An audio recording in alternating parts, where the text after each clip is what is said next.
السلام علیکم۔ یہ پاکستان کے مناظر ہیں، یہ پاکستان کی عوام ہے، یہ وہ پاکستان کی عوام ہے جو ان چوروں اور لٹیروں کو چوز کرتی ہے، جو ان ٹھگوں کو چوز کرتی ہے، پھر ان کو پارلیمنٹ میں بھجواتی ہے اور پھر یہ ان پر معمولات زندگی تنگ کرتے ہیں، پھر وہ مہنگائی کرتے ہیں۔ دیکھیں کس طرح لوگ لڑ رہے ہیں، ایک دوسرے سے چیزیں آٹا چھین رہے ہیں۔ یہ تھوڑا سا کہیں ان کو سستا آٹا ملنے کی امید ہوئی ہے تو سارے لوگ وہاں پہ امڑ آئے ہیں، یہاں تک کہ بھیڑ میں دبنے سے ایک مزدور بیچارہ ہے جو وہ مر چکا ہے۔ یہ دیکھیں کس طرح لوگ خوراک کے لیے مر رہے ہیں، بھوکے پیاسے ہو رہے ہیں لوگ۔ یہ کس وجہ سے ہے؟ یہ اس نظام کی وجہ سے ہے۔ جب میں کہتا ہوں نا کہ یہ نظام دجالی ہے، یہ سسٹم ہے دجال کا، یہ اسی کا حصہ ہے۔ یہ سب سیاستدان، یہ سارے آپ کے جتنے پارلیمنٹیرین ہیں، یہ سارے اسی سسٹم کے ممبر ہیں، یہ اسی سسٹم کو لے کے چلتے ہیں۔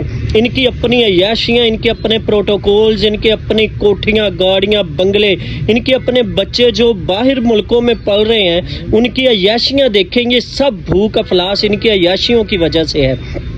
یہ لوگوں کو بھوک اور پیاس میں اس قدر مبتلا کرتے ہیں تاکہ انہیں کہیں تھوڑی سی بھی امید نظر آئے تو وہ ان کی بات مان لیں۔ یہ ان کو تھوڑی سی امید دلاتے ہیں، پھر لوگ ان کے سنہرے خواب جو یہ دکھاتے ہیں، سرسبز باغ دکھاتے ہیں، لوگوں کو جھوٹے وعدے، جھوٹی تسلیاں دیتے ہیں تو لوگ ان پر پھر یقین کر لیتے ہیں۔ یہ پھر آتے ہیں اور پھر چیزیں مہنگی کرتے ہیں اور پھر لوگوں پر ان کی زندگی تنگ کرتے ہیں۔ یہ وہ سسٹم ہے۔ آپ مجھے بتائیں کہ یہ سسٹم آف دجال نہیں تو اور کیا ہے؟ دیکھیں نبی صلی اللہ علیہ وسلم کا فرمان ہے کہ دجال کے آنے سے پہلے جو 3 سال ہوں گے وہ سخت قحط سالی کے ہوں گے، وہ بھوک اور افلاس کے ہوں گے۔ وہ بھوک اور افلاس میں لوگوں کو یہ دھکیل رہے ہیں، وہ بھوک اور افلاس یہ لوگ شروع کر رہے ہیں جو دجال کے کرندے ہیں، جو دجالی، جو اس کے سب سے بڑے کرندے ہیں، جس کے کنٹرول میں آئی ایم ایف اور ورلڈ بینک ہے، جن سے یہ سودی قرضے لیتے ہیں۔ وہ سودی قرضوں میں لوگوں کو جھکڑتے ہیں، ملکوں کو جھکڑتے ہیں، پھر ان پر ان کی زندگی تنگ کرتے ہیں۔ دیکھیں نا، مجھے بتائیں کہ اب اگر لوگ خوشحال ہوں گے، کھاتے پیتے ہوں گے، ان کو کسی قسم کی کوئی معاشی پریشانی نہیں ہوگی تو وہ دجال کو کس طرح تسلیم کریں گے؟ وہ کیسے خوراک لوگوں کو دکھا کر اپنی طرف کرے گا جب لوگ تو خود پیٹ بھر کے کھا رہے ہوں گے؟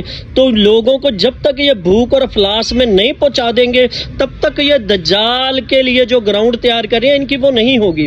کہ وہ گراؤنڈ تیار کر رہے ہیں، وہ گراؤنڈ اس لیے تیار کر رہے ہیں کہ لوگ پھر بھوکے پیاسے ہوں گے تو وہ اپنے ساتھ، نبی صلی اللہ علیہ وسلم کا فرمان ہے کہ وہ اپنے ساتھ خوراک اور دوزخ لے کے نکلے گا۔ وہ لوگوں کو خوراک دے گا اور پھر کہے گا کہ تمہیں میں خوراک دے رہا ہوں، تم مجھے اپنا نعوذ باللہ رب مانو۔ وہ جو اس کو تسلیم کرے گا اس کو تو وہ ساری خوراک سب کچھ دے دے گا، جو نہیں کرے گا تو وہ اس کو اپنی آگ میں ڈال دے گا۔ جبکہ نبی صلی اللہ علیہ وسلم کا فرمان ہے کہ اس کی آگ جو ہے وہ جنت ہوگی، جو اس کی جہنم ہے نا، وہ جو اس کی جہنم ہے وہ جنت ہوگی، جو اس کی جنت ہے وہ بھڑکتی ہوئی آگ ہوگی۔ اب دیکھیں ہمیں اس آگ اور اس پانی کو پہچاننا ہے اس سسٹم میں، کہ اس سسٹم میں ہمیں کیوں دن بدن بھوک اور افلاس میں دھکیلا جا رہا ہے، کیوں عوام کی کوئی فکر نہیں کی جا رہی، کیوں یہ لوگ اپنے پروٹوکولز، اپنے محل، اپنی عیاشیاں، اپنا سب کچھ کیوں نہیں ختم کر رہے؟ آئے دن ان کے سکینڈلز نکل رہے ہیں، ایک دوسرے کی یہ گردن نوچنے پہ آئے ہوئے ہیں۔ یہ تمام پارلیمنٹیرین یاد رکھیں، یہ اپنے بچوں کے، اپنی اولاد، اپنے پیسے کے علاوہ کسی سے مخلص نہیں ہے۔ تو ان سے سب سے پہلے ہمیں ان سے جان چھڑانی ہے، اس سسٹم سے ہمیں جان چھڑانی ہے، پھر ہی ہم لوگ جو ہے نا وہ اس معاشی بحران سے نکل سکیں گے۔ ہم سودی نظام سے جان چھڑانی ہے، اللہ اور اس کے رسول سے جنگ کر کے ہم یہ اتنے الٹے منہ گریں گے نا پھر جب اللہ اور اس کے رسول سے جنگ کریں گے، سود پہ اپنی معیشت کو چلائیں گے۔ ہماری معیشت کا سارا جو دار و مدار ہے وہ سود اور جوئے پر ہے۔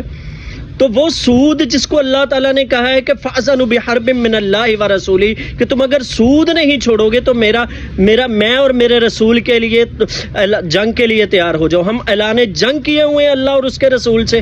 ہم یہ دیکھ ہی نہیں رہے کہ جو حکمران آتا ہے وہ سود پہ قرض، جو بھی آتا ہے وہ سود کے معاملات کو لے کے چلتا ہے، وہ اسی سسٹم کا حصہ بنتا ہے۔ وہ نعرہ چاہے ریاست مدینہ کا لگاتا ہے لیکن اسی سسٹم کو لے کے چلتے ہیں سارے۔ کیوں؟ کیونکہ یہ سسٹم اسی کا حصہ ہے، یہ لوگ اسی کے کرندے ہیں، ان سب کے چہرے ایک ہیں، سب کی ڈوروں کا سرا ایک ہی ہاتھ میں ہے۔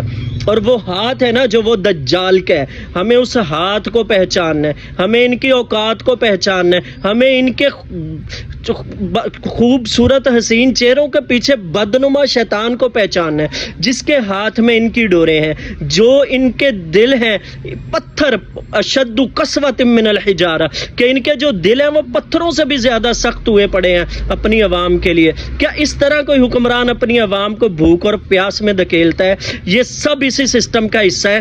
اصل فساد اس سسٹم میں ہے، اس سسٹم کو بدلنا ہے ہمیں، ہر دفعہ چہرے نہیں بدلنے، ان چہروں کو دفع کرو، اس سسٹم کو دفع کرو، پھر ہی ہم کامیاب ہو سکتے ہیں، پھر ہی ہماری معیشت درست ہو سکتی ہے۔